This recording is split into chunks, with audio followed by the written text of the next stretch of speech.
All right, welcome to this new photo edit. We are editing a macro photo. So if you want to follow along, go ahead and open up the macro photo file that was at the beginning of this section.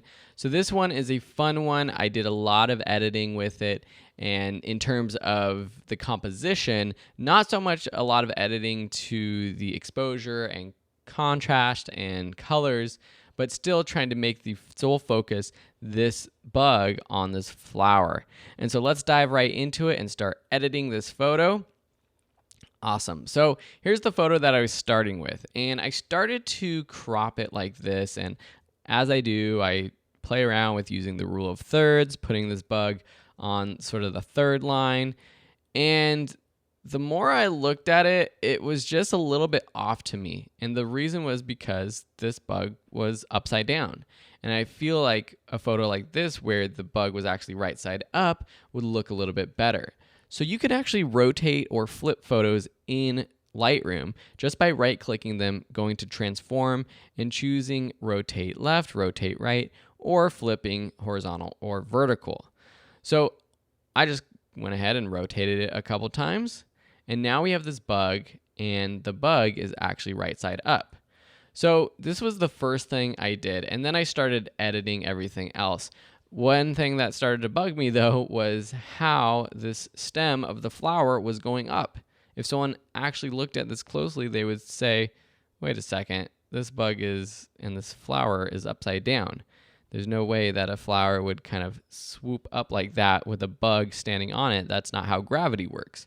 So we're going to talk about using the clone brush to remove this in a minute, but first let's just play around with the color really quickly. I didn't do much. I did drop the blacks just a little bit. I actually boosted the shadows. There's not many shadows, but I'm trying to get detail back on the back of this bug and on their wings. With the highlights, same thing. There's not many highlights, but I brought them down just a little bit. By bringing them down, you get a little color back behind in this green. And then I also want to boost clarity just a little bit. I usually add a little bit of clarity to most photos, except maybe if it's a portrait or a person. And that's because when you add clarity, it starts to add a lot of detail that looks a little unnatural for people. But for things like bugs or animals, it can kind of look cool. This photo is already very saturated and colorful, so I'm not going to boost saturation or vibrance here. I am going to go down to the HSL panel, and I'm going to bring up just specifically one of these colors. So I'm going to click the little color picker next to saturation, go to this pink, and then drag up. So this makes this flower a bit more colorful. One thing I actually did was I went back and I brought the orange down just a little bit. Bringing up the orange brought up this sort of pinkish part of the bug right here, which I didn't really like as much. So I'm going to bring the orange back down and really just have that pink be boosted. I can go down here to the magenta and raise that too, in case there's some color that wasn't chosen by this color picker in the flower that I want to increase the saturation of.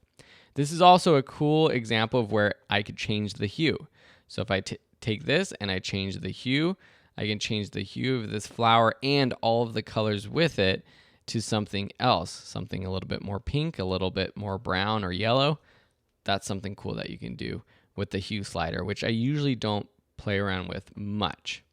Cool, so I'm going to leave the rest of these as is. I'm going to boost the noise reduction just a little bit because we are zoomed in because we cropped. You do see that this photo has a bit of noise, so I'm going to boost the noise reduction just a little bit. Something like 30. And if we see the before and after, I know this is going to be really hard for you to see on your computer when you're watching this video, but trust me, it is getting rid of some of that noise in the background. Next, I did add a little bit of brush and I boosted the exposure of just the dark parts of the bug. So with our brush, with auto mask on, I'm just going to click. Let me press O so I can see my mask overlay. We're just going to select these wings, just like so. And this doesn't have to be too perfect. Let's turn off mask overlay and boost the shadows just a little bit. And also, I'm going to increase clarity. Actually, not clarity, because that makes these shadows a little darker. We're just going to increase the sharpness of this bug itself. Cool.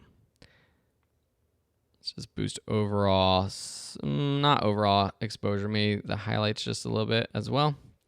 Cool. One other thing I did actually was create a vignette back in our main menu. So let's turn off our brush, go down to our post-crop vignetting. I find that vignettes with a macro photo usually work pretty well. The sole attention is really to be focused in one area. It's already doing that with the focus and the blurry background. Let's also add to that with a vignette. So notice this is crazy. I would never want a vignette this much, but notice how when I add a vignette, sometimes I go a little crazy and then I back off. So I get all of my settings for midpoint, feather, roundness, I usually leave as is. But for the amount, then I'll just kind of back off. Something like that is pretty good.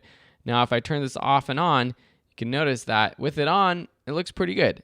And don't get me wrong, adding a vignette to every photo is not the right thing to do. But for a photo like this, where we want our attention drawn directly to this bug, I think adding a vignette kind of helps. We can increase this highlight slider to let some of the highlights through, but since there aren't too many highlights in the edges, we're not getting too much of that. All right, so the last thing I really did was play with the stem. Now, what I can do is play with the clone or the spot removal tool, but I want to just crop in as much as possible before I do that. Something like that. I might even end up cropping in even more. So I'm just going to show you the technique that I used though before I cropped in. So if you have something like this, we can actually remove this part of this plant with the spot removal brush or the healing brush. So if I take this, increase the size, something like that, I'm going to do this in a couple chunks, because if I do this whole bit right here, what happens is it's looking for another part of this image to replace it with, and that's kind of too big. So I'm going to delete that, and then I'm just going to start up here, do one, move it around just a little bit. That looks pretty good. Now I'm going to do another one here. Going to take this spot that it selected, move it up. Maybe decrease the feathering a little bit so that the edges look better. And then we can kind of do this part right here. And notice how each of these little brushes that I've done, there's different colors in this background. So I'm making sure to select a part of the background that does look pretty good with the replacement that I'm doing. So basically, I would continue doing that, making sure it looks good. And then I crop just even more to crop in. But notice that when I crop in like this, I realize, well, I didn't have to do all that work to actually crop out. I get a pretty cool shot like this with lots of negative space and this bug kind of on the rule of thirds. And now the flower popping up like that looks pretty natural. So honestly, I don't know why I just walked through that entire process of showing you the clone tool on how to remove a stem.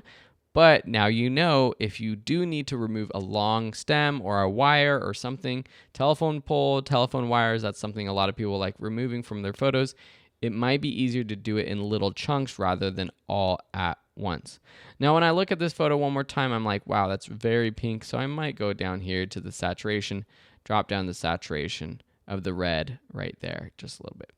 Cool, so that was the macro edit. I hope you enjoyed this one.